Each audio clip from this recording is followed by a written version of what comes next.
আজ থেকে কয়েকদিন আগে ফেসবুক স্ক্রল করতে করতে আমার সামনে একটা হাদিস আসে।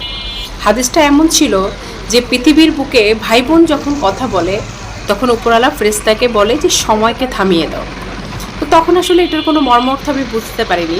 তার কিছুদিন পরে আমি যখন এই হাদিসের একটা ডিটেলস বর্ণনা আমার সামনে আসে, তো তখন হাদিসের মাধ্যমে আমি জানতে পারি যে মৃত্যুর পরে মানে আখিরাতে জীবনের পরে অনেকের সাথে অনেকের দেখা হওয়ার সম্ভাবনা আছে। যেমন মার সাথে সন্তানের, বাবার সাথে সন্তানের, স্বামী স্ত্রীর সাথে দেখা হওয়ার পসিবিলিটি আছে, কিন্তু ভাই বোনের সাথে কখনো কোনোদিন কারো আর দেখা হবে না। ভাই বোনের সম্পর্ক পৃথিবীর পর্যন্তই, পৃথিবীর পরে মানে মৃত্যুর পরে আর কখনোই কেউ কাউকে কোনোদিন দেখতে পাবো না।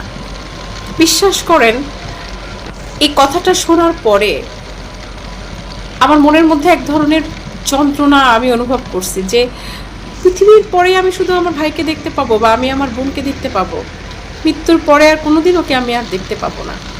তো এই ক্ষণস্থায়ী জীবনে আমরা অনেকেই সম্পত্তির কারণে কিংবা আনুষাঙ্গিক অন্যান্য কারণে আমরা ভাই বোনের সাথে কেউ কারো মুখ দেখি না বা আমাদের সাথে কোনো কথা হয় না, টোটালি কোনো সম্পর্ক নেই, এবং এইভাবে সম্পর্কটা অনেক দিন কন্টিনিউ করে যাচ্ছে। তো তাদের উদ্দেশ্যে আমার একটাই মেসেজ, সেটা হলো যে যে সম্পর্কের স্থায়িত্বকাল এত কম, সেই সম্পর্কের মধ্যে এত বৈরিতা না রেখে আমরা আমাদের সম্পর্কগুলো সুন্দর করে ফেলি। আমি যতবার আমার ভাইকে দেখি আমি ততবার মনে হয় কি যে আমি ওকে শেষবার দেখছি। এটা আমার উপলব্ধি। তো সবাইকে বলি, আপনারা এইভাবে ভাবেন না যে এই ছোট্ট পৃথিবীতে আমরা ভাই বোনকে আমরা খুব তৃপ্তির সাথে দেখি, কারণ মৃত্যুর পরে তাদের মুখ কিন্তু আমরা আর দেখতে পাবো না।